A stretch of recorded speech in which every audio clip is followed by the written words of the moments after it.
স্বাগত জানাচ্ছি বিরোধীহীন সংবাদ দুপুরে। আপনাদের সাথে আছে আমি মাহমুদা মৌমিতা এবং আমি অনিমেষ কর। শুরুতেই জানিয়ে দেব বার্তা কক্ষের সবশেষ। মার্কিন নির্বাচনে দুই প্রেসিডেন্ট প্রার্থীর হাড্ডাহাড্ডি লড়াই, জয়ের ব্যাপারে আশাবাদী ট্রাম্প ও বাইডেন।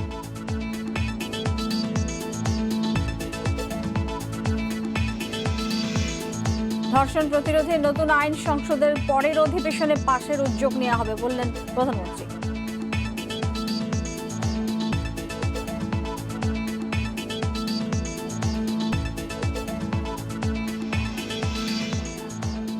রংপুরে স্কুল ছাত্রী ধর্ষণ মামলায় ডিবির এএসআই রাহেনুলের 5 দিনের রিমান্ড মঞ্জুর, 2 সহযোগীর 3 দিনের রিমান্ড।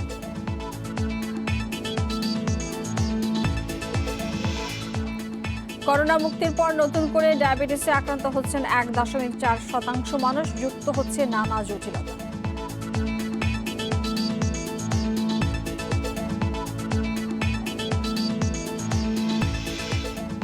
ঘুষ গ্রহণ ও অর্থ পাচারের মামলায় বরখাস্ত ডিআইজি প্রিজন্স পার্থ গোপালের বিচার শুরু, সাক্ষ্য গ্রহণ 18 নভেম্বর।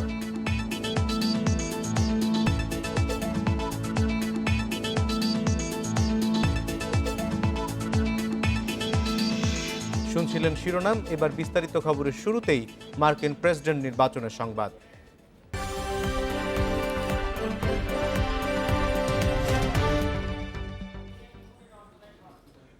যুক্তরাষ্ট্রের প্রেসিডেন্ট নির্বাচনে বেশিরভাগ রাজ্যের ভোট গণনা শেষ। বুথ ফেরত জরিপে গুরুত্বপূর্ণ রাজ্য ক্যালিফোর্নিয়া সহ 20টি রাজ্যে জয়ের পথে ডেমোক্র্যাট প্রার্থী জো বাইডেন। এরই মধ্যে উইলমিংটনে ভাষণ দিয়েছেন তিনি। এ সময় বিপুল সমর্থনের জন্য ভোটারদের ধন্যবাদ জানান বাইডেন। বিবিসি সিএনএন তথ্য মতে 220 ইলেকটোরাল ভোটে পাচ্ছেন বাইডেন। অন্যদিকে Florida, Texas, Indiana, Oklahoma, Kentucky, Tennessee, West Virginia সহ 22টি রাজ্যে রিপাবলিকান প্রার্থী ডোনাল্ড ট্রাম্পের জয়ের পূর্বাভাস দিচ্ছে বুথ ফেরত জরিপ। ট্রাম্প এগিয়ে 210 ইলেকটোরাল ভোটে। জয় নিশ্চিতে 2 প্রার্থীর প্রয়োজন 270 ইলেকটোরাল ভোট। আজ জাতির উদ্দেশ্যে কিছুক্ষণ আগে ভাষণ দেবেন মার্কিন প্রেসিডেন্ট।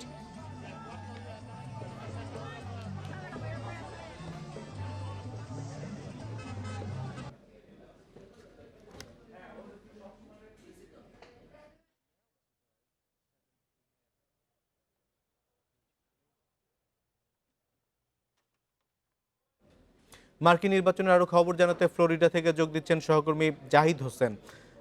জাহিদ, ভোটের ফলাফল তো আসতে শুরু করেছে, আপনার হাতে সবশেষ কি ফলাফল আছে এবং ভোটের পরবর্তীতে যে সহিংসতার আশঙ্কা করা হয়েছিল, কোথাও কোনো ধরনের সহিংসতা হয়েছে কিনা?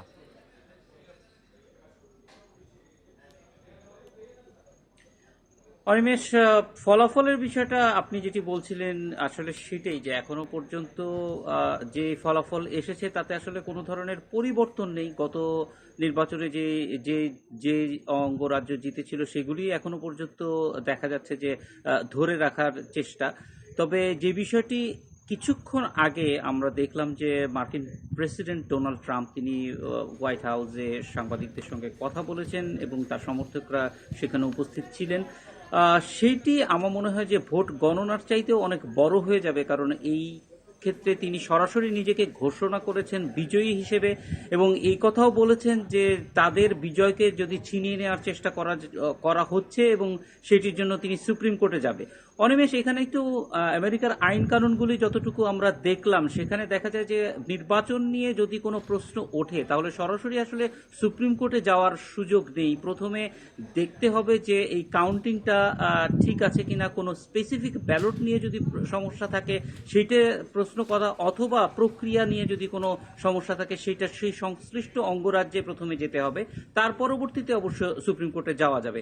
কিন্তু মধ্যরাতে 2টার পরে প্রেসিডেন্ট যে কথাটি বললেন এটা আসলে আমেরিকার গণতন্ত্রের জন্য খুব ভালো খবর না। আগের থেকে এই ধরনের আশঙ্কা করা হচ্ছিল যে নির্বাচনে কিন্তু এখনো পর্যন্ত ডোনাল্ড ট্রাম্প এবং বাইডেন দুই জনের জন্যই বিজয়ের সম্ভাবনা উন্মুক্ত আছে। কারো ক্ষেত্রে বলা যাচ্ছে না কেউ একদম এগিয়ে আছে, কারণ যদিও আপনি দেখবেন যে সর্বশেষ যেই ফলাফলগুলি আছে পেনসিলভেনিয়া, নর্থ ক্যারোলিনা, জর্জিয়া এবং মিশিগান, সেখানে ভোটের অঙ্কে এখনো পর্যন্ত ডোনাল্ড ট্রাম্প এগিয়ে আছে, কিন্তু সে যে বিষয়টি টেকনিক্যালি আছে সেটা হচ্ছে এবছর অনেক বেশি ভোট আপনার অগ্রিম ভোট দেওয়া হয়েছে এবং ডাক বিভাগের মাধ্যমে দেওয়া হয়েছে। ডাক বিভাগের এই ভোটগুলি আসলে অধিকাংশই ডেমোক্রেটদের, কারণ ডেমোক্রেটিক পার্টি তারা আগের থেকে এটা তাদের নীতিগত একটা সিদ্ধান্ত ছিল যে যেহেতু এই কোভিড-19 সময়ে যাতে ভোটারদের স্বাস্থ্য এবং সমস্ত কিছু রক্ষা করে ভোট দেওয়া হয়, এই জন্য তারা অগ্রিম এবং ব্যালট যাতে ডাক বিভাগের মাধ্যমে দেওয়া হয়। ফলে পেনসিলভেনিয়ার হিসাবে যদি দেখা হয় এখনো পর্যন্ত প্রায় 2,20,00,000-এর বেশি ভোট কিন্তু এখনো কাউন্ট হওয়া বাকি আছে। সেখানে ডোনাল্ড ট্রাম্প 6 লাখের বেশিতে এগিয়ে আছেন, কিন্তু দেখতে হবে যে এই ভোটগুলির একটা বড় অংশই হয়তো বাইডেনের হতে পারে। আর যদি এটা ডোনাল্ড ট্রাম্পের হয় তাহলে গণনা শেষে তিনি বিজয়ী হবেন। ফলে দুইটা দলের জন্যই এখনো পর্যন্ত পুরোপুরি উন্মুক্ত আছে। এরকম একটা অবস্থায় যখন প্রেসিডেন্ট নিজেকে বিজয়ী ঘোষণা করেছেন এবং বলছেন যে এখন কাউন্টিং করাটা এটি আসলে ঠিক হচ্ছে না, এবং তিনি সন্দেহ করছেন যে এই সময় কাউন্টিং এর বদলে বরং নতুন করে ব্যালট বাক্স ভরিয়ে দেওয়া হতে পারে, সেটা আসলে মার্কিন যে নির্বাচন ব্যবস্থা আছে দীর্ঘদিনের প্রতিষ্ঠিত সেইটাকে তিনি চ্যালেঞ্জ করছেন বলা যায়। জাহিদ, আরেকটি বিষয় হচ্ছে যেসব ব্যাটেল গ্রাউন্ড দোদুল্যমান অবস্থায় ছিল সেই সব অঞ্চলের ভোট পরবর্তী বুথ ফেরত জরিপ কি বলছে?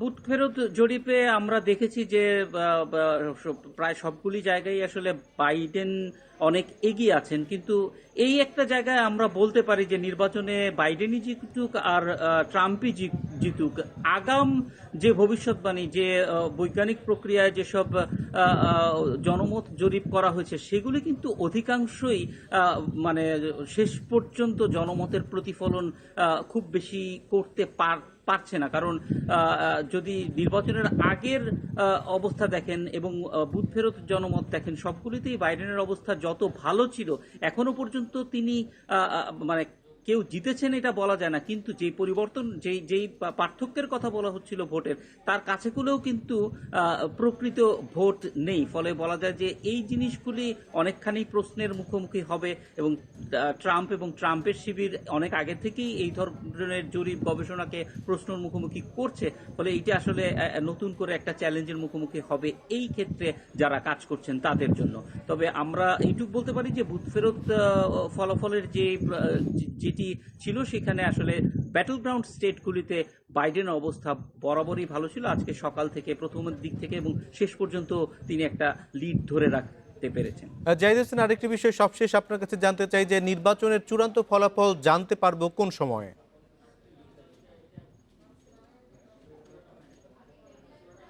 এটি এখনো বলা যাচ্ছে না অনিমেষ।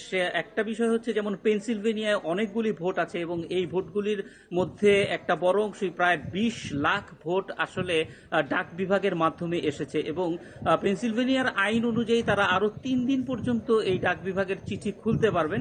নিয়ম হচ্ছে যে আজকের দিনের মধ্যে ওই ডাকের উপরে সিল থাকতে হবে ডাক বিভাগের, তাহলে তারা এটা বৈধ ভোট হিসেবে নিতে পারবেন। সো এখানে দেখা যাচ্ছে যে স্টেটের যে ল আছে সেই ল আসলে শুক্রবার পর্যন্ত ভোট গণনার সুযোগ করে দিচ্ছে। ফলে এখানে আমরা বলতে পারি না যে কালকেই হয়ে যাবে, কালকে পরশু বা তার চেয়ে বেশি সময়ও লাগতে পারে। জাহিদ হোসেন, আপনাকে অনেক ধন্যবাদ আমাদের সঙ্গে যুক্ত হবার জন্য। মার্কিন নির্বাচনের বুথ ফেরত ফলাফলের বিষয়ে আরও জানতে এবং বিষয়ে আলোচনা করতে আমাদের সাথে স্টুডিও থেকে যোগ দিচ্ছেন সহকর্মী আশিক হোসেন। আশিক, আমরা সর্বশেষ তথ্য অনুযায়ী যেটি আমাদের হাতে তথ্য রয়েছে যে ডোনাল্ড ট্রাম্প তিনি 213 ইলেকট্রাল ভোটে এগিয়ে আছেন এবং 220 ইলেকট্রাল ভোট নিয়ে এগিয়ে আছেন জো বাইডেন। এই পরিস্থিতিতে অন্যান্য যে 4টি ব্যাটল গ্রাউন্ড আছে সেই 4টি ব্যাটল গ্রাউন্ডের কি অবস্থা? পেনসিলভেনিয়াতে এখনও 1 মিলিয়ন ভোট গণনার বাকি রয়েছে, আমরা জানি। সার্বিক তথ্য আমাদেরকে জানাবেন। দেখুন, যেটি আপনি জানতে চাচ্ছেন যে আমি আগে শুরু থেকেই বলি যে এখন পর্যন্ত আমাদের কাছে কিন্তু 42টি রাজ্যের ফলাফল এসে পৌঁছেছে এবং এতে আমরা দেখতে পাচ্ছি যে 20টি রাজ্যে এগিয়ে আছেন জো বাইডেন, তার ইলেকটোরাল পয়েন্টের সংখ্যা 220, এবং অন্যদিকে 22টি রাজ্যে এগিয়ে রয়েছেন ডোনাল্ড ট্রাম্প, তার ইলেকটোরাল পয়েন্টের সংখ্যা 213। তো বোঝাই যাচ্ছে আসলে শুরু থেকেই কিন্তু এই ভোটটি খুবই হাড্ডাহাড্ডি প্রতিদ্বন্দ্বিতা হচ্ছে কিন্তু দুই প্রার্থীর মধ্যে। এবং আমরা শুরুর দিকে যেমনটি দেখেছিলাম যে প্রথম ঘন্টায় কথা যদি বলি, প্রথম কয়েক ঘন্টায় কিন্তু বাইডেন ট্রাম্পের থেকে অনেক ব্যবধানে আসলে এগিয়েছিলেন, কিন্তু সময়ের সাথে সাথে আমরা দেখতে পাচ্ছি যে যতই বেশি আরও বেশি যখন বিভিন্ন রাজ্যগুলো থেকে ফলাফলগুলো আসতে শুরু করলো, তখন কিন্তু আমরা দেখলাম যে দুই প্রার্থীর মধ্যে ব্যবধান অনেকটা কমে এসেছে। এখন কিন্তু দুজনই প্রায় সমান সমান অবস্থানে দাঁড়িয়ে আছেন, এবং এই অবস্থায় থেকে আসলে যে কারো পক্ষেই কিন্তু আসলে ভোটে বিজয়ী হওয়াটা সম্ভব, এবং সেই ক্ষেত্রে আসলে কাউকেই আসলে এই মুহূর্তে এগিয়ে রাখাটা যাবে না। এবং আমরা দেখতে পাচ্ছি যে দুজনেরই কিন্তু প্রায় কাছাকাছি অবস্থানে রয়েছেন। আর আপনি যেটি জানতে চাইলেন যে ব্যাটেল গ্রাউন্ড স্টেটগুলোর কথা, এখন পর্যন্ত কিন্তু উইসকনসিন, পেনসিলভানিয়া, আরিজোনা, মিশিগান এবং জর্জিয়ার কিন্তু ভোটের ফলাফল ঘোষণার বাকি আমরা দেখতে পেয়েছি যে এই আসনগুলোতে কিন্তু হাড্ডাহাড্ডি লড়াই চলছে, এবং দুই পক্ষের ভোটের ব্যবধান যেটি রয়েছে সেটি কিন্তু এখন পর্যন্ত খুবই কম। এবং যেমনটি সহকর্মী জাহিদ বলছিলেন কিছুক্ষণ আগে, যে এবার এই নির্বাচনে কিন্তু উল্লেখযোগ্য সংখ্যক আগাম ভোট পড়েছে, এবং এর একটি বড় অংশই আসলে ডাকযোগে বিভিন্ন কেন্দ্রগুলোতে পৌঁছেছে, এবং সেই আগাম ভোটগুলো কিন্তু গণনার শুরু হয়েছে। সেগুলোও নিশ্চয়ই এই ভোটের ফলাফলের ক্ষেত্রে একটি উল্লেখযোগ্য একটি ভূমিকা রাখবে, এবং সেই পর্যন্ত আসলে অপেক্ষা করতে হবে। এখন এই পর্যন্ত এখন যেই 5টি ব্যাটেল গ্রাউন্ড স্টেট রয়েছে, সেই 5টি ব্যাটেল গ্রাউন্ড স্টেটের মধ্যে যেই পরিমাণ ইলেকটোরাল পয়েন্ট রয়েছে, এই ইলেকটোরাল পয়েন্টের দিকে সকলেরই চোখ রয়েছে। এই ইলেকটোরাল পয়েন্ট যার দিকে যাবে, নিশ্চিতভাবেই বলা যায় তিনি আসলে হোয়াইট হাউসের পথে অনেকটাই অগ্রসর হয়ে যাবেন। আরেকটি বিষয় যে এরই মধ্যে কিন্তু আমরা দেখতে পেয়েছি যে ফ্লোরিডায় কিন্তু ট্রাম্প জয় পেয়েছেন, এবং সেখানকার যে 29 ইলেকটোরাল পয়েন্ট ছিল, সেই পয়েন্টটি কিন্তু তিনি নিশ্চিত করতে পেরেছেন। তো সেক্ষেত্রে কিন্তু একটা জনশ্রুতি রয়েছে মার্কিন যুক্তরাষ্ট্রে, যে ফ্লোরিডার আসনটি শেষ পর্যন্ত যিনি পান, তিনি শেষ পর্যন্ত প্রেসিডেন্ট হিসেবে শপথ নেন। তো সেইটি আসলে আবারও সত্যি হয় কিনা সেটি দেখার জন্য আসলে এখন অপেক্ষা করতে হবে। তবে আমি এই ফাঁকে আরও কয়েকটি গুরুত্বপূর্ণ তথ্য আপনাকে জানিয়ে রাখতে চাই। সেটি হচ্ছে যে এখন পর্যন্ত যেই ভোটাররা ভোট দিয়েছেন তাদের মধ্যে আসলে নিশ্চিতভাবে দেখা যাচ্ছে যে দুটি বিভাজন আসলে খুব স্পষ্ট হয়ে উঠেছে। যেমন যদি বলি যে জো বাইডেনের ক্ষেত্রে 57% নারী কিন্তু জো বাইডেনকে ভোট দিয়েছেন। পাশাপাশি আমরা দেখতে পাচ্ছি যে কৃষ্ণাঙ্গ ভোটার যারা রয়েছেন তাদের একটি বড় অংশের সমর্থন কিন্তু জো বাইডেন পেয়েছেন। প্রায় 87% কৃষ্ণাঙ্গই কিন্তু জো বাইডেনকে ভোট দিয়েছেন।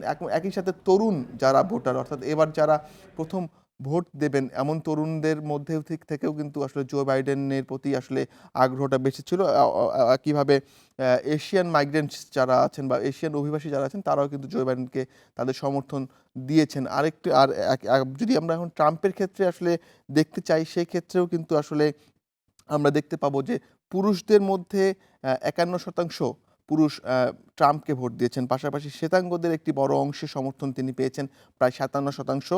অন্যদিকে যারা বয়োজ্যেষ্ঠ রয়েছেন তাদের সমর্থন পেয়েছেন 51%, এবং এক্ষেত্রে কিন্তু কৃষ্ণাঙ্গদের সমর্থন লাভে কিন্তু ডোনাল্ড ট্রাম্প অনেকটাই ব্যর্থ হয়েছেন। তো সব মিলিয়ে কিন্তু একটা পরিষ্কার চিত্র কিন্তু ফুটে ওঠে। গত 4 বছরে ডোনাল্ড ট্রাম্পের যে 4 বছরে তিনি অভিবাসন নীতিতে অনেক বেশি কট্টর ছিলেন, এবং অভিবাসন বিরোধী অনেক কথা বলেছেন। মেক্সিকোতে আমরা এর মধ্যেই দেখেছি যে ডোনাল্ড ট্রাম্প তিনি কথা বলেছেন, এবং তিনিও কারচুপির অভিযোগ করেছেন, এবং সেই সাথে অনেক ধরনের ইঙ্গিতও তিনি দিয়েছেন। যেটি জানতে চাই যে এই আগাম যে ভোটের বিষয়ে তিনি অভিযোগ করেছেন, পেনসিলভেনিয়াতে বেশ বড় একটি অংশ বাকি রয়েছে গণনার। ভোট আসলে কতটি অঙ্গরাজ্যে এরকম গণনার বাকি আছে, এবং সার্বিকভাবে এই সব মিলিয়ে ফলাফল পেতে আনুমানিক সময় কতটুকু লাগতে পারে, প্রক্রিয়াটা আসলে কি হবে একটু জানতে চাই আপনার কাছে। এখন পর্যন্ত কিন্তু 8টি রাজ্যে ফলাফল ঘোষণা করার বাকি রয়েছে। এর মধ্যে থেকে যেগুলো আসলে সুইং স্টেট বা ব্যাটেল গ্রাউন্ড স্টেট হিসেবে আমরা জানি, এর মধ্যে উইসকনসিন রয়েছে, পেনসিলভানিয়া রয়েছে, আরিজোনা রয়েছে, মিশিগান রয়েছে, জর্জিয়া রয়েছে, এবং এই 5টি রাজ্যেই কিন্তু প্রায় 60-এরও বেশি ইলেকটোরাল পয়েন্ট রয়েছে। তো নিশ্চিতভাবেই আসলে এই পয়েন্টগুলো যার পকেটে যাবে তিনি আসলে শেষ মুহূর্তে হোয়াইট হাউসে প্রবেশ করবেন। তো এই কারণেই এখন কিন্তু এই 5টি রাজ্যের উপর সবচেয়ে বেশি নজর রয়েছে পুরো পৃথিবী।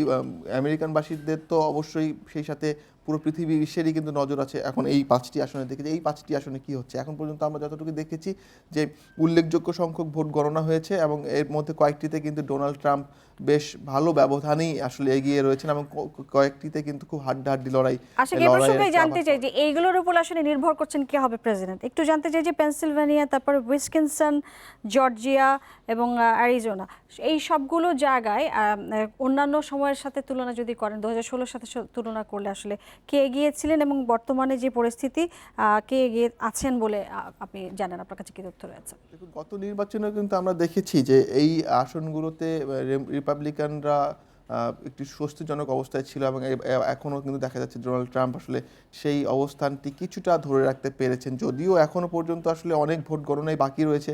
সেগুলো গণনা হওয়ার আগে আসলে আগাম কিছুই আসলে পূর্বাভাস দেওয়া কঠিন। আপনি জানেন যে যুক্তরাষ্ট্রের নির্বাচন পদ্ধতিটি কিন্তু খুব জটিল একটি প্রক্রিয়া, এই কারণে খুব আগে থেকে আসলে বলা খুবই মুশকিল যে আসলে কে আসলে শেষ পর্যন্ত জয়ীর আসনে বসবেন। তো সেই হিসেবে কিন্তু এখন পর্যন্ত এবং একইভাবে এই যে 4-5টি যে রাজ্য রয়েছে, এই 4-5টি রাজ্য কিন্তু বরাবরই ভোটের ক্ষেত্রে ভোটের ফল নির্ধারণের ক্ষেত্রে কিন্তু সবসময়ই একটি নীতি নির্ধারণী ভূমিকা পালন করে। এখনও আমরা দেখতে পাচ্ছি যে শেষ মুহূর্তে এসে কিন্তু যে কোনো সময় আসলে পাশার চাল কিন্তু ওলটপালট হয়ে যেতে পারে। তো সেই ক্ষেত্রে এখন আসলে সময়ের অপেক্ষা করতে হবে যে এই শেষ পর্যন্ত এই জায়গাগুলো থেকে পূর্ণাঙ্গ তথ্য আসার পরে আসলে মোটামুটি নিশ্চিত হওয়া যাবে যে হোয়াইট হাউস আসলে কার জন্য তার সদর দরজা খুলে রেখেছে। নিশ্চয়ই সে পর্যন্ত আমরা অপেক্ষা করবো। আমরা নিশ্চয়ই আপনার মাধ্যমে আপডেট দেবো সবাইকে। ধন্যবাদ আমাদের সাথে যুক্ত হওয়ার জন্য। মার্কিন নির্বাচন নিয়ে আরও আলোচনা করতে রাজধানীর ধানমন্ডি থেকে আমাদের সঙ্গে যোগ দিয়েছেন সাবেক রাষ্ট্রদূত মুন্সি ফয়েজ আহমেদ। মুন্সি ফয়েজ, আপনাকে স্বাগত জানাচ্ছি। নির্বাচনের ফলাফল এরই মধ্যে আসতে শুরু করেছে, আপনিও দেখছেন ট্রাম্পের অনেক রাজ্যে হানা দিয়েছে জো বাইডেন, আপনার মূল্যায়ন কি? আসলে বিভিন্ন মতামত জরিপে যেভাবে বলা হয়েছিল ঠিক সেভাবে হয়তো ঘটনাটা এখন পর্যন্ত ঘটতে দেখা যাচ্ছে না।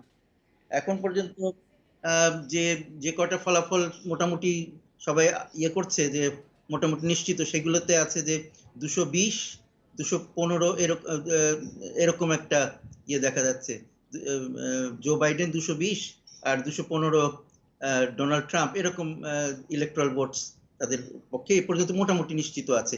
কিন্তু ইতিমধ্যেই দুজন প্রার্থী বিভিন্ন সময় বক্তব্য দিয়েছেন আজ রাত্রে, ওদের সময় আজকে রাত্রে বক্তব্য দিয়েছেন।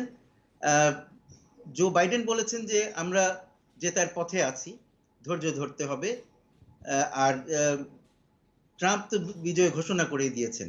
কিন্তু আসল কথা হলো যে কয়েকটি অঙ্গরাজ্যে যেখানে এখন পর্যন্ত ট্রাম্প এগিয়ে আছেন, যেমন উইসকনসিন, মিশিগান, এরকম পেনসিলভানিয়া, কিন্তু সেই সব জায়গায় কিন্তু ওখানে একটা ছোট্ট টেকনিক্যাল একটা সমস্যা ইয়ে আছে, প্রশ্ন আছে। সেটা হচ্ছে যে অনেক মেইল ইন ভোট এখন পর্যন্ত গণা বাকি আছে।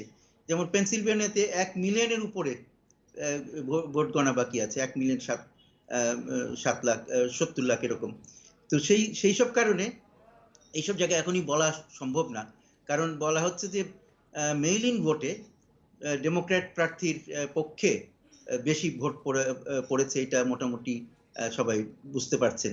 তো সেই জন্য এখন সেইটা কতটুকু তিনি মেকআপ করতে পারেন, এখন যে পার্থক্য আছে সেটা কতটুকু উনি ধরে ফেলতে পারেন তার উপর নির্ভর করে যে তার জেতার সম্ভাবনা আছে কিনা। কিন্তু এখনই নিশ্চিত করে বলা যায় না যে কেউ অমুক জিতেছেন বা অমুক হেরে যাচ্ছেন। তবে যেরকম ভাবে জরিপগুলোতে বলা হচ্ছিল সেই তুলনায় আমি মনে করি যে, আমার কাছে মনে হচ্ছে যে সেই তুলনায় ডেমোক্র্যাট প্রার্থীর পারফরমেন্স একটু কম। যেরকম যতটা আশা করা হয়েছিল ততটুকু এখন পর্যন্ত দেখা যাচ্ছে না। তবে ওই মেইল ইন ভোটগুলো আসলে বোঝা যাবে যে সেই আশার কাছাকাছি উনি পৌঁছতে পারেন কিনা। আরেকটি বিষয় একটু জানতে চাই যে যেই আগাম ভোটগুলি পড়েছিল সেই আগাম ভোটের নিয়েই এক ধরনের সংকট তৈরি হয়েছে। দুই দলই আইনে লড়াইয়ে যাবার প্রস্তুতি নিয়ে রেখেছেন, এরই মধ্যে অনেক সংখ্যক মামলাও হয়েছে বিভিন্ন অঙ্গরাজ্যে।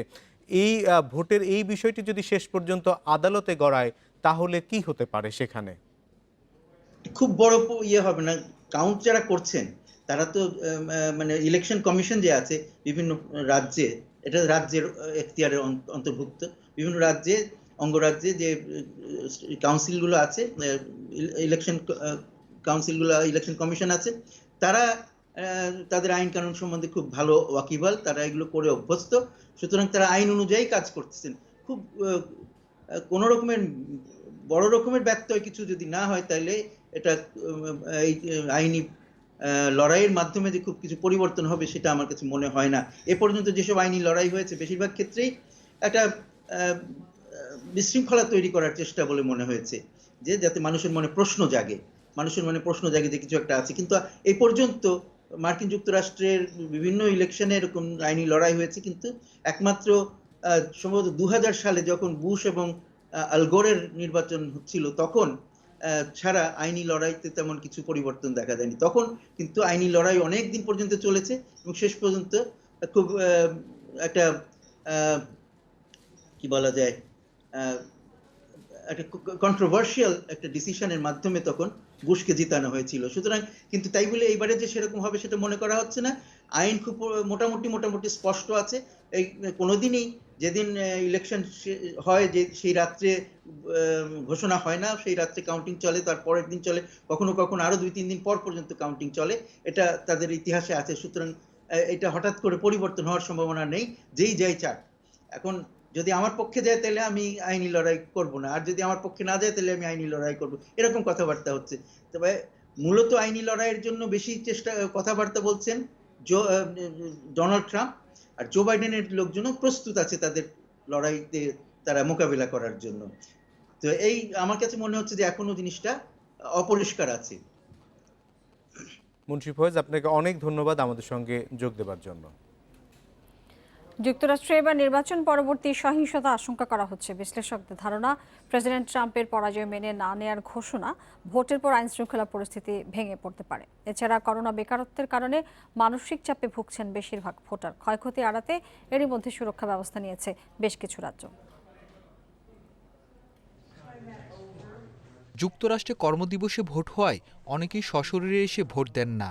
অনেকে কর্মসূত্রে দূরে থাকায় জনপ্রিয় ডাকযোগে ভোট। পাশাপাশি এবার করোনা মহামারীর কারণে আগাম ভোটে রেকর্ড হয়েছে, আর এতে নির্বাচনের স্বচ্ছতা নিয়ে প্রশ্ন ট্রাম্পের। অন্যদিকে ডাকযোগে ভোটের পক্ষে জোরালো অবস্থান নিয়েছে ডেমোক্র্যাট শিবির। এ অবস্থায় ট্রাম্প হেরে গেলে দেখা দিয়েছে পরিস্থিতি সহিংস হয়ে ওঠার শঙ্কা, আর তা ছড়িয়ে পড়েছে সাধারণদের মধ্যেও। মার্কিন গণমাধ্যম বলছে ডাউনটাউন ওয়াশিংটন ভুতুড়ে শহরে পরিণত হয়েছে। কর্মদিবস হলেও ব্যস্ত সড়ক প্রায় জনশূন্য। মূল্যবান সামগ্রী সরিয়ে নিয়েছে দোকানিরা, বন্ধ রাখছেন ব্যবসা প্রতিষ্ঠানের মূল ফটক। যুক্তরাষ্ট্রের প্রেসিডেন্ট নির্বাচন এমন সময় হচ্ছে যখন দেশটিতে করোনা সংক্রমণ বাড়ছে। বর্ণবাদী অস্থিরতা তো আগে থেকেই আছে। মনস্তাত্ত্বিকরা এই পরিস্থিতিকে বলছেন মানসিক চাপের ট্রিপল প্যান্ডেমিক। যুক্তরাষ্ট্র জুড়ে এখন রয়েছে ভয় ও উদ্বেগ। বিশেষ করে 2016 সালের আকস্মিক পরাজয়ের ধাক্কা সামলে উঠতে পারেনি ডেমোক্র্যাট শিবির। এবার তাদের শঙ্কা ট্রাম্প ও তার সমর্থকেরা ক্ষমতায় টিকে থাকতে সহিংস বা অন্য কৌশল বেছে নিতে পারে। সারওয়ার জামান, ইন্ডিপেন্ডেন্ট নিউজ। ধর্ষণ প্রতিরোধে নতুন আইন সংসদের পরবর্তী অধিবেশনে পাশ করানোর উদ্যোগ নেওয়া হবে বলে জানিয়েছেন প্রধানমন্ত্রী শেখ হাসিনা। সকালে গণভবন থেকে ভিডিও কনফারেন্সে চিফ জুডিশিয়াল ম্যাজিস্ট্রেট কোর্ট ভবন উদ্বোধনীতে একথা বলেন তিনি। করোনায় ভার্চুয়াল আদালত মানুষের বিচার পাওয়ার ক্ষেত্রে আপৎকালীন ব্যবস্থা হিসেবে খুবই কার্যকর হয়েছে বলেও জানান প্রধানমন্ত্রী। তিনি বলেন, বঙ্গবন্ধু প্রথম বিচার বিভাগে নারীদের অংশগ্রহণের সুযোগ করে দিয়েছিলেন, আর সবার জন্য বিচার নিশ্চিতে উদ্যোগ নেয় আওয়ামী লীগ সরকার। রায় ইংরেজিতে লিখলে অনেকের বুঝতে অসুবিধা হয়, এজন্য ইংরেজিতে রায় লেখার পাশাপাশি সঠিক অনুবাদের ব্যবস্থা রাখা উচিত বলেও জানান প্রধানমন্ত্রী। এই কাজের জন্য জনবল তৈরিতে সব ধরনের সহায়তা করা হবে বলেও আশ্বস্ত করেন তিনি। পরে মামলা জট থেকে বের হয়ে মানুষের বিচার পাওয়ার অধিকার নিশ্চিতে নজর ও উদ্যোগ নিতে বিচার সংশ্লিষ্টদের প্রতি অনুরোধ জানান প্রধানমন্ত্রী। এতে করে বিচারালয়ের প্রতি মানুষের আস্থা ও বিশ্বাস আরও বাড়বে বলেও জানান তিনি।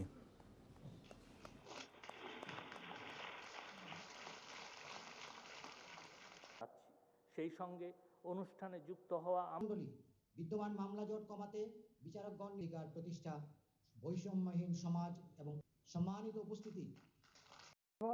নারী শিশু নির্যাতন মামলার দ্রুত নিষ্পত্তির লক্ষ্যে 2018 সালে 41টি নারী ও শিশু নির্যাতন দমন ট্রাইব্যুনাল স্থাপনের পর 2020 সালে আরও 6টি নারী ও শিশু নির্যাতন দমন ট্রাইব্যুনাল স্থাপন করা হয়েছে। এছাড়া 7টি মানব পাচার অপরাধ দমন ট্রাইব্যুনাল স্থাপন করা হয়েছে। হারাগাছে স্কুল ছাত্রী ধর্ষণ মামলায় রংপুর মেট্রোপলিটন ডিবি পুলিশের এএসআই রাহিনুল ইসলামের 5 দিন এবং তার সহযোগী মেঘলা এবং সম্পার 3 দিন করে রিমান্ড মঞ্জুর করেছে আদালত। জুডিশিয়াল ম্যাজিস্ট্রেট আমলি আদালতের বিচারক স্নিগ্ধারানী এই আদেশ দিয়েছেন।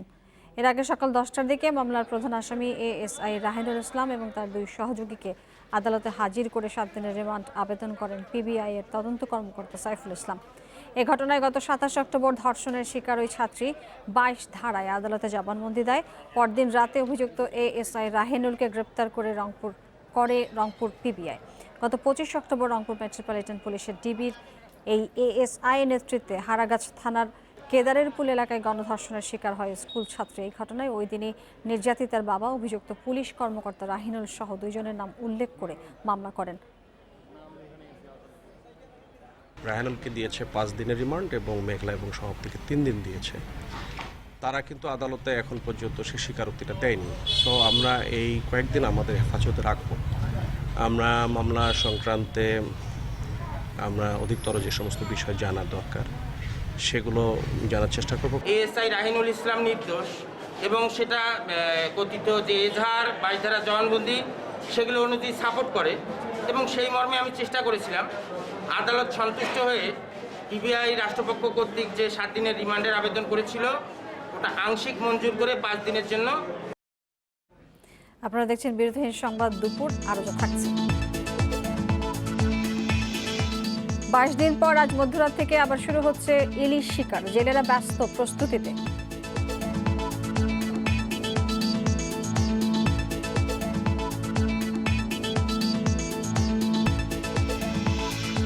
চ্যাম্পিয়ন্স লিগ অবশেষে 3 ম্যাচ পর জয় রিয়াল মাদ্রিদের সালজবুর্গ বিধ্বস্ত বায়ার্নের।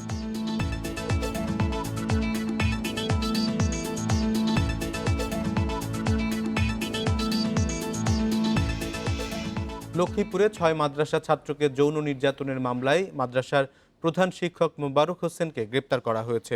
আজ তাকে আদালতে তোলার কথা রয়েছে। নির্যাতিত 6 শিক্ষার্থীকেও আদালতে জবানবন্দির জন্য তোলা হবে বলে জানিয়েছেন চন্দ্রগঞ্জ থানার ওসি মোহাম্মদ আজিজুল ইসলাম। পুলিশ জানায় অনেকদিন ধরে সদর উপজেলার মুসলিমাবাদ তালিমুল কোরআন ইসলামী একাডেমির প্রধান শিক্ষক মোবারক হোসেন 6 শিশু শিক্ষার্থীকে নির্যাতন এবং একাধিকবার বলাৎকার করেছেন বলে অভিযোগ করেন অভিভাবকরা। মঙ্গলবার সকালে ঘটনাটি জানাজানি হলে বিকেলে অভিযুক্ত মোবারক হোসেনকে মাদ্রাসায় অবরুদ্ধ করা হয়। এ সময় গণপিটুনি দিয়ে তাকে পুলিশে সোপর্দ করে স্থানীয়রা। রাতেই নির্যাতিত এক ছাত্রের মা বাদী হয়ে চন্দ্রগঞ্জ থানায় ওই শিক্ষককে আসামি করে মামলা করেন।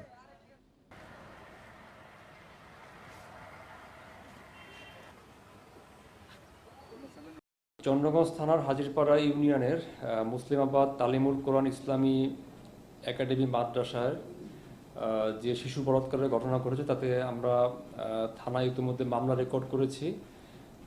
আসামি গ্রেপ্তার হয়েছে এবং মামলা তদন্ত চলছে। করোনা থেকে সুস্থ হয়েও মুক্তি নেই। দুর্বলতা, স্মৃতিভ্রম, মাথার চুল পড়ে যাওয়া সহ করোনার নানা জটিলতার পর এবার যুক্ত হয়েছে ডায়াবেটিসও। গবেষণায় দেখা গেছে করোনা মুক্ত হয়ে নতুন করে ডায়াবেটিসে আক্রান্ত হচ্ছেন 1.4% মানুষ। সুস্থ থাকতে নিতে হচ্ছে উচ্চ মাত্রায় ইনসুলিন।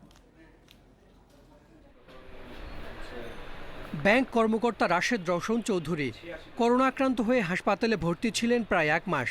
খরচ হয়েছে 25 লাখ টাকা। এখন করোনা মুক্ত হলেও দেখা দিয়েছে শারীরিক নানা জটিলতা। আমার স্মরণ শক্তি কমে গেছে, আমি চোখে কম দেখি, প্রস্রাব করতে আমার সমস্যা হয়। 4 নম্বর জটিলতা হলো শ্বাসকষ্টিতে এখনও ওরকম স্বাভাবিকভাবে নিতে পারি না, ফুসফুসে রক্ত জমে আছে, আমার রক্ত জমাট বেঁধে যাচ্ছে। এটার জন্য ক্লোটিনেস ইঞ্জেকশন চলতেছে। হাসপাতালে ভর্তির সময় রাশেদের ব্লাড সুগার 5 থাকলেও এখন তা বেড়ে দাঁড়িয়েছে 17-তে। করোনা পরবর্তীর পরেই আমার ডায়াবেটিস 16-17তে আসা দাঁড়ায়। ডায়াবেটিস আমার কখনোই ছিল না। ডায়াবেটিস আমি আক্রান্ত হই করোনার চলে যাওয়ার পরে। গণস্বাস্থ্য মেডিকেলের উপাধ্যক্ষ ডাক্তার মুহিবুল্লাহ খন্দকার করোনা আক্রান্ত হয়েছেন 2 বার। আগে ডায়াবেটিস না থাকলেও সুস্থ হবার পর তার ব্লাড সুগার 22-এ উঠেছে। হঠাৎ করে চিকিৎসকরা বলতে পারেন যে আমার ব্লাড সুগার অনেক বেশি, অনেক বেশি মানে প্রায় 22 মিলিমোল, যেটা সুগার খুব বেশি। আমার জীবনে কখনো সুগার ছিল না। প্রি কোভিড সিচুয়েশনে আমার কোনো এই ব্লাড সুগার বেশি ছিল, সম্পূর্ণ স্বাভাবিক। চট্টগ্রাম মেডিকেল, চট্টগ্রাম বিশ্ববিদ্যালয় সহ 4 প্রতিষ্ঠানের গবেষণা বলছে করোনা সারার পর ডায়াবেটিসে আক্রান্ত হয়েছেন 1.4 ভাগ মানুষ। সুস্থ হওয়ার পর 4 সপ্তাহ পার করেছেন এমন 735 জনকে নিয়ে চালানো হয় এই গবেষণা। করোনা আক্রান্ত হওয়ার পরে যেসব ওষুধপত্র আমরা ব্যবহার করি তার মধ্যে বিভিন্ন ধরনের ওষুধপত্র আছে, আপনারা জানেন স্টেরয়েড আছে এবং অন্যান্য ওষুধপত্র আছে। এগুলোর কারণেও তাদের মধ্যে ব্লাড সুগারটা অনেক বেড়ে যেতে পারে। চিকিৎসকেরা বলছেন মানবদেহে ইনসুলিন তৈরি করে যে প্রত্যঙ্গ তাকে আক্রান্ত করছে করোনা ভাইরাস। এতে কমে যাচ্ছে ইনসুলিন, দেখা দিচ্ছে ডায়াবেটিস। যাদের হাইপক্সিয়া হয়েছে, অক্সিজেন স্বল্পতা হয়েছে, অথবা যারা আইসিইউতে গিয়েছে, এই রোগীগুলোর মধ্যে শতকরা 20 ভাগের যাদের আগে কোনোদিন ডায়াবেটিস ছিল না, ওদের ডায়াবেটিস পাওয়া গেছে। এই ভাইরাসটা প্যানক্রিয়াসকে এফেক্ট করে, বডিতে যে অর্গানে ইনসুলিন প্রোডাকশন হয়, এবং এই অর্গানকে এফেক্ট করার জন্য যারা অতীতে কন্ট্রোল ছিল ওদেরটা আনকন্ট্রোলড হয়ে যায় ডায়াবেটিস। তাহলে যারা ট্যাবলেট খাচ্ছিল ওদেরকে আমরা এখন ইনসুলিন দিতে বাধ্য হচ্ছি। দেশে করোনা থেকে সুস্থ হয়েছেন 3.25 লাখ মানুষ। সুস্থ হবার পর কমপক্ষে 1 মাস চিকিৎসকের তত্ত্বাবধানে থাকার পরামর্শ দেওয়া হয়েছে। ডায়াবেটিস এমন একটি সমস্যা যা অন্য অনেক সমস্যা তৈরি করে, জন্ম দেয় অনেক রোগের। বাংলাদেশে যারা করোনায় মারা গেছেন তাদের বেশিরভাগই ডায়াবেটিস জনিত নানা জটিলতায় ভুগছিলেন। আর বাংলাদেশ এমন একটি দেশ যেখানে প্রতি 10 জনে 1 জন এমনিতেই ডায়াবেটিসে আক্রান্ত, সেখানে করোনা থেকে সুস্থ হওয়া ব্যক্তিরা আবার নতুন করে ডায়াবেটিসে আক্রান্ত হওয়া মোটেই ভালো খবর নয়।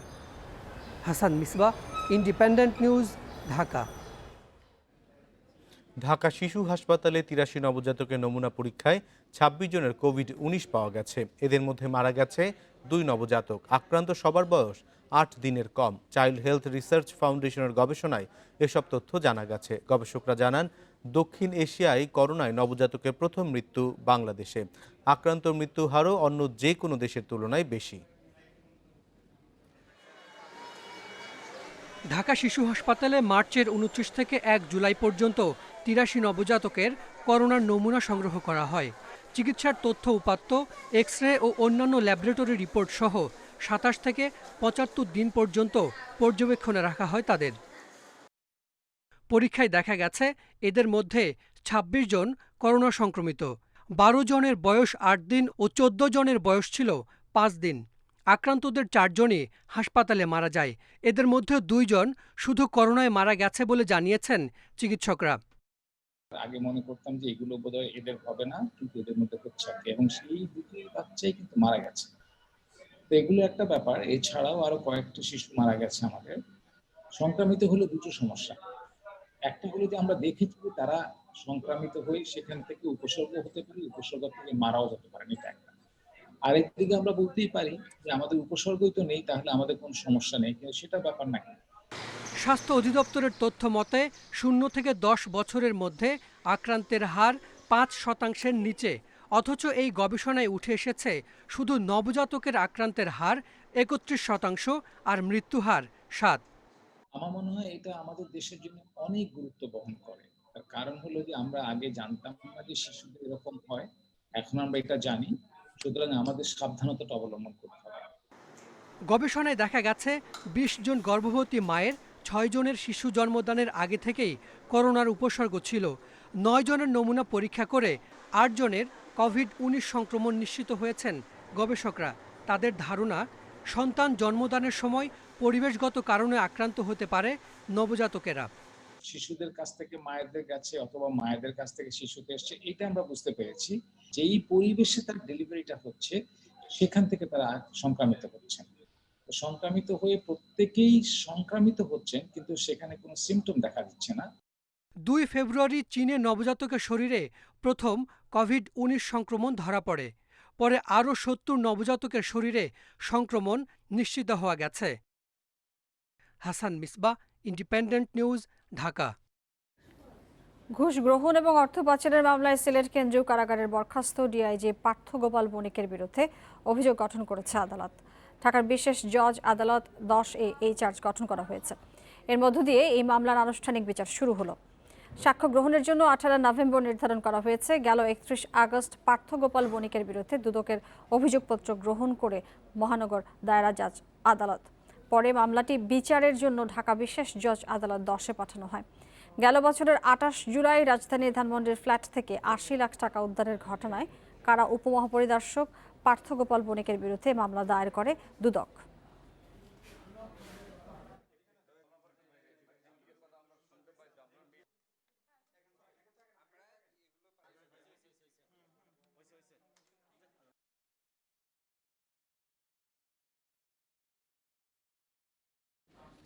যশোরের ঝিকরগাছায় অন্তঃসত্ত্বা স্ত্রীকে আগুনে পুড়িয়ে হত্যা চেষ্টার অভিযোগ উঠেছে স্বামীর বিরুদ্ধে। অভিযুক্ত স্বামী প্রদীপ দাসকে আটক করেছে পুলিশ। গতরাতে উপজেলার কাউনিয়া দাসপাড়া এলাকায় এই ঘটনা ঘটে। পুলিশ জানিয়েছে, রাতে স্ত্রী পুতুল রানী দাসের সঙ্গে বাগবিতণ্ডা হয় স্বামী প্রদীপের। এক পর্যায়ে প্রদীপ ক্ষিপ্ত হয়ে স্ত্রীর গায়ে কেরোসিন ঢেলে আগুন ধরিয়ে দেয়। এ সময় আগুনে পুড়ে যায় প্রদীপের শরীরও। স্থানীয়রা টের পেয়ে তাদের উদ্ধার করে প্রথমে ঝিকরগাছা থানা স্বাস্থ্য কমপ্লেক্সে ভর্তি করে। পরে অবস্থার অবনতি হলে পুতুল রানীকে উন্নত চিকিৎসার জন্য ঢাকায় পাঠানো হয়।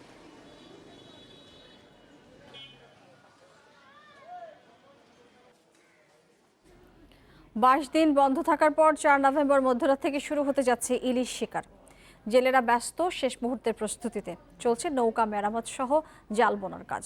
কড়া নজরদারির ফলে এবার লক্ষ্যমাত্রার চেয়ে বেশি ইলিশ পাওয়ার আশা মৎস্য অধিদপ্তরের। প্রজনন মৌসুমে মা ইলিশ রক্ষায় লক্ষ্মীপুরের রামগতির আলেকজান্ডার থেকে চাঁদপুরের ষাটনান এলাকার 100 কিলোমিটার পর্যন্ত মেঘনা নদীর ইলিশের অভয়াশ্রমে 14 অক্টোবর থেকে 4 নভেম্বর পর্যন্ত ইলিশ সহ সব ধরনের মাছ ধরা নিষিদ্ধ। লক্ষ্মীপুরের অন্তত 52,000 জেলে ক্ষণ গুনছে নিষেধাজ্ঞা শেষ হওয়ার। মেঘনা নদীতে ফের নৌকা ভাসাতে উদ্গ্রীব জেলেদের সময় কাটছে নৌকা আর জাল মেরামত করে। অনেকের অভিযোগ, নিষেধাজ্ঞার সময়ে পাননি সরকারি সহায়তা। সরকার থেকে বন্ধ দিছে, আমরা আইন মানি, কিন্তু খাদ্য মাছ আমরা বন্ধ দিয়ে ধরা। যে বরাদ্দ জেলেদের আসে, এই বরাদ্দ আমরা সঠিকভাবে জেলেরা পাই না। নিষেধাজ্ঞার শুরু থেকে এবার কঠোর অবস্থানে ছিল প্রশাসন। ফলে আশানুরূপ ইলিশ ধরা পড়বে জেলেদের জালে, আশা মৎস্য কর্মকর্তাদের। অভিযান সফল হওয়ার ফলাফল আমরা দেখতেছি। কেমন দেখতেছি যে আজকে প্রোডাকশন, গতবারই ইলিশের প্রোডাকশন চেয়ে এবার প্রোডাকশন বেশি। যেমন জেলেরা বলতেছে যে আমাদের শীত মৌসুমে আমরা কখন ইলিশ মাছ এভাবে দেখি নাই। চাঁদপুরে এবার জেলার টাস্ক ফোর্সের সাথে অভিযানে অংশ নেয় বিমান বাহিনী, র্যাব, কোস্টগার্ড, নৌ পুলিশ ও জেলা পুলিশের সদস্যরা। আইন অমান্য করায় 250 জেলেকে বিভিন্ন মেয়াদে কারাদণ্ড দেয় ভ্রাম্যমাণ আদালত। জরিমানা করা হয় 1,45,000 টাকা। এবার অভিযানের সময় জেলেদের হামলায় নৌ পুলিশের 13 সদস্য সহ 20 জন আহত হয়। কঠোর নজরদারির ফলে এবার চাঁদপুরের জেলেদের জালেও পড়বে ইলিশ। আমরা মনে করি যে আমাদের এই প্রচেষ্টার ফলে জাতীয় মাছ ইলিশের প্রজনন নির্বিঘ্নে সম্পন্ন করতে পেরেছে এবং এটার প্রভাব আমরা সামনের দিনগুলোতে দেখতে পাবো। 2019-20 অর্থ বছরে দেশে 5,33,000 মেট্রিক টন ইলিশ আহরণ হয়। এবছর তা আরও বাড়বে বলে ধারণা মৎস্য বিভাগের। অপরিচ্ছন্ন অস্বাস্থ্যকর পরিবেশে চরম ভোগান্তি পোহাচ্ছেন গাজীপুর শহীদ তাজউদ্দিন মেডিকেল কলেজ হাসপাতালের রোগী ও তাদের স্বজনেরা। এ অবস্থার জন্য কর্তৃপক্ষকে দায়ী করছেন তারা। তবে হাসপাতাল কর্তৃপক্ষের দাবি, চিকিৎসক সহ জনবল সংকটের মধ্যেও সেবা দেওয়ার চেষ্টা চলছে। গাজীপুরে 500 শয্যার শহীদ তাজউদ্দিন আহমদ মেডিকেল কলেজ হাসপাতালে পুরনো ভবনসহ 8 তলা নতুন ভবনে চলছে চিকিৎসা সেবা কার্যক্রম। প্রতিদিন বহির্বিভাগে গড়ে 1500 আর ভর্তি থাকে প্রায় 200 রোগী। কিন্তু হাসপাতালের মেঝে, সিঁড়ি সহ প্রায় সবখানেই অস্বাস্থ্যকর ও অপরিচ্ছন্ন পরিবেশ। ফলে দিনে মাছি আর রাতে মশার উপদ্রব বেড়েই চলেছে। রোগী ও স্বজনদের অভিযোগ, স্যানিটেশন ও পয়ঃনিষ্কাশনে অব্যবস্থাপনার পাশাপাশি হাসপাতালটিতে নেই বিশুদ্ধ পানির ব্যবস্থা। টয়লেট অনেক নোংরা, এরপর পানি পাওয়া যায় না, পানি আনতে হবে বাইরে থেকে। যখন দরকার হয় তখন অনেক সময় নার্সদেরও খুঁজে পাওয়া যায় না আর ডক্টরদেরও পাওয়া যায় না। পরিবেশ খুবই খারাপ। এখানে বাথরুমের এরকম অবস্থা যে এখানে গেলে রোগী আরো বেশি অসুস্থ হয়ে যাবে। কর্তৃপক্ষ বলছে হাসপাতালের 93টি চিকিৎসক পদের মধ্যে 29টি শূন্য। এছাড়া আয়া ও পরিচ্ছন্নতা কর্মী সহ জনবল সংকটে রোগীদের কাঙ্ক্ষিত সেবা দেয়া সম্ভব হচ্ছে না। তারপর আমরা ঊর্ধ্বতন কর্তৃপক্ষকে জানাইছি, আমরা শুধু এখন পরিচ্ছন্ন কর্মী এবং কিছু ফুড ক্লাস যদি পেয়ে যাই তাহলে আমাদের এই সমস্ত কাজগুলো সহজ হবে। তিনি আরও জানান 5 বছর আগে ঠিকাদারের মাধ্যমে 1 বছর মেয়াদি 174 জন আয়া ও পরিচ্ছন্নতা কর্মী নিয়ে হাসপাতালটি পরিচ্ছন্ন রাখার চেষ্টা চলছিল, কিন্তু সম্প্রতি মন্ত্রণালয়ের অনুমোদন না পেয়ে গত 26 অক্টোবর 84 জনকে অব্যাহতি দেয়া হয়। Independent news desk. প্রথম শ্রেণীর পৌরসভা হলেও কুড়িগ্রাম পৌরসভায় ময়লা আবর্জনা ফেলার নির্ধারিত স্থান বা ডাম্পিং গ্রাউন্ড নেই। প্রতিদিনের বর্জ্য ফেলা হচ্ছে জনবহুল সড়কের পাশে। এতে পরিবেশ দূষিত এবং রোগ ব্যাধি ছড়িয়ে পড়ার আশঙ্কা করছে পৌরবাসী। কুড়িগ্রাম পৌরসভা প্রতিষ্ঠিত হয় 1972 সালে। সময়ের সঙ্গে বেড়েছে ঘরবাড়ি, ব্যবসা প্রতিষ্ঠান, বেড়েছে লোকসংখ্যাও। বর্তমানে এই পৌরসভায় 2.5 লাখ মানুষের বসবাস। প্রতিদিন বিভিন্ন এলাকার আবর্জনা ফেলা হচ্ছে ভুরুঙ্গামারী সড়কের পাশে। এতে দূষিত হচ্ছে পরিবেশ, বাড়ছে রোগ ব্যাধির আশঙ্কাও। পরিবেশ সুরক্ষায় যেখানে সেখানে আবর্জনা ফেলা বন্ধের দাবি পৌরবাসীর। এমন দুর্গন্ধ আসে যে মনে হয় জান বেড়ে যায়, এরকম গন্ধ আসে। মানে মুরগির চামড়াগুলো, ভুঁড়িগুলো, এগুলো এমনভাবে রাখে, এভাবে এগুলো ফেলা যাবে না। নির্ধারিত স্থানে ফেলুক, তার জন্য অনেক জায়গা আছে, নদীর ধার আছে, ওই দিকে ফেলুক।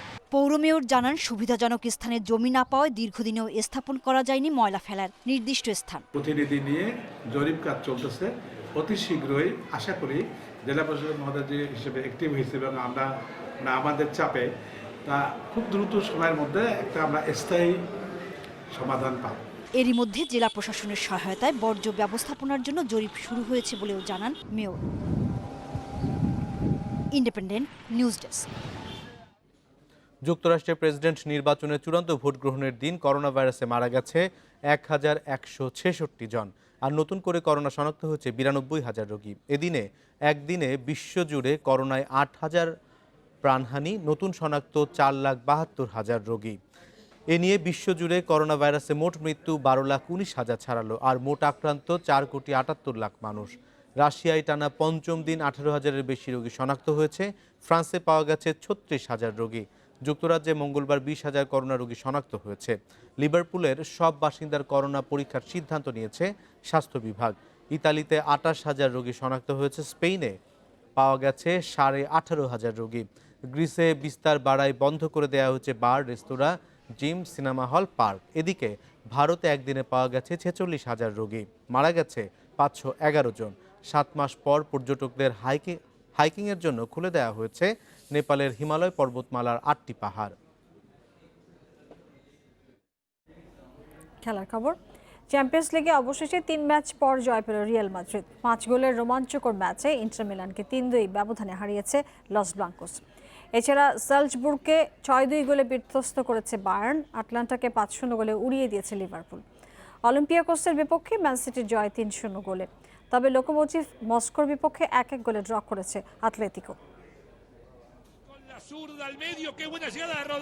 আলফ্রেডো ডি স্টেফানো স্টেডিয়ামে আবারও পয়েন্ট হারানোর শঙ্কা। টিকে থাকার লড়াইয়ে রিয়ালের ত্রাতা বদলি নামা রদ্রিগো, ভিনিসিয়াস, এই দুই ব্রাজিলিয়ানের রসায়নে শেষ মুহূর্তে ব্যর্থতার বৃত্ত ভাঙে লস ব্লাঙ্কস। শেষের মতো শুরুটাও রঙিন গ্যালাকটিকোদের। অভিজ্ঞ বেনজেমার লক্ষ্যভেদে প্রথমার্ধেই লিড রিয়ালের। মিনিট 7 বাদে রামোসের হেডারে বাড়ে ব্যবধান। ক্লাবের হয়ে স্প্যানিয়ার্ডের এটি 100তম গোল। জবাব দিতে সময় নেয়নি ইন্টার। মার্টিনেজের কল্যাণে ম্যাচে ফেরে নেরাজ্জুরিরা।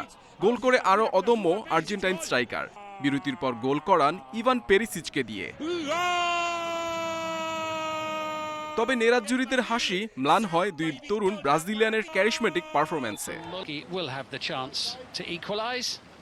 গোল উৎসব করেছে চ্যাম্পিয়ন বায়ার্ন মিউনিক। সালজবুর্গকে বায়ার্নের হাত থেকে রক্ষা করেছে নির্ধারিত সময়ে। শুরুটা রেডবুলসের আর শেষটা বাভারিয়ানদের। সালজবুর্গ রক্ষণে স্টিম রোলার চালিয়েছেন গোলমেশিন লেভানডস্কি, সাথে স্কোর লাইনে ছিলেন বোয়াটেং, লেরয় সানে, লুকাস হার্নান্দেস। ইতালি ভয় জয় করেছে লিভারপুল। দিয়েগো জোতার হ্যাট্রিকে আটালান্টা বধ করেছে অলরেডস। ফিরমিনোর শূন্যতায় সালা মানেকে ছাপিয়ে আলো কেড়েছেন পর্তুগিজ স্ট্রাইকার। সাথে সালা মানের গোলে বাড়ে জয়ের ব্যবধান। এই ফ্যাবুলাস ট্রাইডেন্টসের দাপটে ইতালিতে সবচেয়ে বড় জয় পায় ক্লপের দল। Muhammad Nazim, Independent news. Champions লিগের রাতে লাইপজিগের চ্যালেঞ্জ নেবে পিএসজি। ম্যাচ শুরু রাত 2টায়। একই সময় ইউভেন্টাস লড়বে ফেরেনসবারোসের বিপক্ষে, আর বার্সেলোনার অতিথি ডায়মন্ড কিয়েভ। চেলসির প্রতিপক্ষ রেনে। এর আগে রাত 11:55 ইস্তানবুল বাসাকশেহির মাঠে নামবে ম্যান ইউনাইটেড। লাইপজিগের প্রতিশোধ নাকি পিএসজির পুনরাবৃত্তি? গেল আসরে লাইপজিগ বধে ফাইনালে উঠেছিল পিএসজি। ওল্ড ট্রাফোর্ডে ছন্নছড়া দ্য রেড বুলস লা পারিসিয়ানদের হারিয়ে আত্মবিশ্বাস ফেরাতে চায় ঘরের মাঠে। চোট সমস্যায় লাইপজিগ পরীক্ষা কঠিন হয়েছে পিএসজির। নেইমার ইকার্দির পর এমবাপের অনুপস্থিতিতে দুর্বল হয়েছে ফ্রন্টলাইন। 3 অভিজ্ঞের শূন্যতায় মইজে কিন, ডি মারিয়াদের নিতে হবে বাড়তি দায়িত্ব। টানা ম্যাচের ধকলে অনেকেই চটে পড়েছেন। গুরুত্বপূর্ণ ম্যাচে এমবাপে নেইমারকে না পাওয়া বড় ধাক্কা। তারপরও সব মানিয়ে নিয়ে খেলতে হবে। পিএসজি অস্বস্তিতে থাকলেও ইতালিয়ান জায়ান্ট ইউভেন্টাসের স্বস্তি রোনালদোর প্রত্যাবর্তন। চ্যাম্পিয়ন্স লিগে ক্লাবের 100তম জয় রাঙাতে কোচ আন্দ্রেয়া পিরলোর আস্থা CR7। তবে ফেরেন্সবারোস ম্যাচে আলেক্সান্দ্রো মাথিস ডিলিটের সার্ভিস মিস করবেন ইউভে কোচ। লা লিগায় বিবর্ণ বার্সেলোনা চ্যাম্পিয়ন্স লিগে আছে দুর্দান্ত ছন্দে।